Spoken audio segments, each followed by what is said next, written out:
ఒక చిన్న సెంటిమెంట్ కథ. ఆశ్రయోభిలాషల కోసం.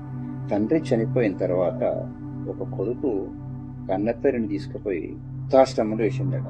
అంటే ఆమెకు వచ్చే 2000 పెన్షన్ ఎంతో పెన్షన్ వస్తే ఆ పెన్షన్ కూడా సరే నెల నెలకు పంపుతూ అప్పుడప్పుడు పోయి చూసి వస్తున్నాడట.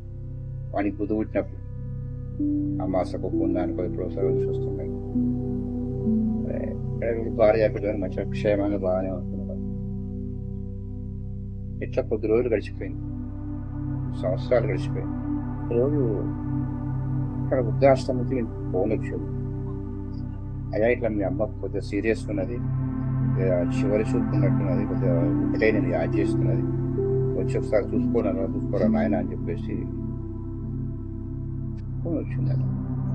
సరే ఎంతైనా కొడుకు కదా అమ్మ కదా అని చెప్పేసి పోయి చూద్దామని చెప్పేసి ఆశ్రమానికి మా బాగున్నాం వచ్చేసినాం. మా బాగున్నాం తర్వాత ఒక చిన్న కోరిక కోరిక తీర్చుతావాలని ఆ తల్లి అంటుందట.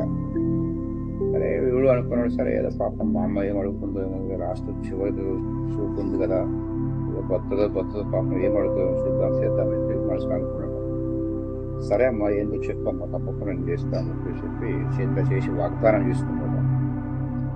ఏం లేదు కొడుక, ఈ ఆశ్రమంలో ఫ్యాన్లు లేవు, ఫ్రిడ్జ్ లేదు, కొద్దిగా పెట్టించి కొడుక అని చెప్తున్నాను.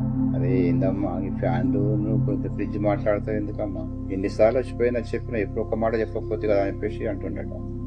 బిడ్డ నేను చాలా ఎన్నో చీకటి రాత్రులు గడిపినా, ఎంతో ఉడకపోతలు గడిపినా, ఎంతో అన్నం లేని రాత్రులు గడిపిన కొడుక, అందుకని ఎందుకని అది పెట్టించి కొడుక, ఏమో చెప్పలేము, రేపు నువ్వు కూడా ఇక్కడికి వచ్చే అవకాశం ఉంటుందేమో, అప్పుడు నువ్వు బాధపడతావేమో కొడుక, అందుకని ఒక్కడి పెట్టించి కొడుక నా కోరిక తీర్చు అని చెప్పేసి బాధపడుతుందట. చాలా బాధపడుతుంటా, అయ్యో మా అమ్మను వాళ్ళ ఇంటి పరిస్థితిలో ఉంచిందా అని చెప్పేసి బాధపడ్డదట. ఆమె మాట చెప్తూ చెదురు చేసుకొని ప్రాణం విడిచిందట. ఇప్పుడు లభోదేవని బతుకుంటే ఏం లాభం చెప్పు, మనం అమ్మ ఉన్నప్పుడు ఆమె కోరికను తీర్చకుండా చేయకుండా చేస్తున్నామంటే ఇట్లా ఉంటుంది సమాజంలో. తల్లిదండ్రులు ఉన్నప్పుడే వారిని ఆదరించాలి, వారిని మనసు బాధ పెట్టకుండా నొప్పించకుండా, వారి ఆశీర్వాదం ఏ కొడుకు అయితే తల్లిదండ్రుల ఆశీర్వాదం ఉంటుందో వాళ్ళు తప్పకుండా కూడా మంచి అభివృద్ధిలో ఉంటారని చెప్పేసి ఏదో నాకు వచ్చిన ఒక సెంటిమెంట్ కథను మీతో పంచుకోవాలని చెప్పేసి పంచుకున్నాను. ఒకవేళ మీకు ఏమైనా అనిపిస్తే ఒక కామెంట్, ఇంకా మంచిగా అనిపిస్తే మీ బంధుమిత్రులకు షేర్ చేయండి.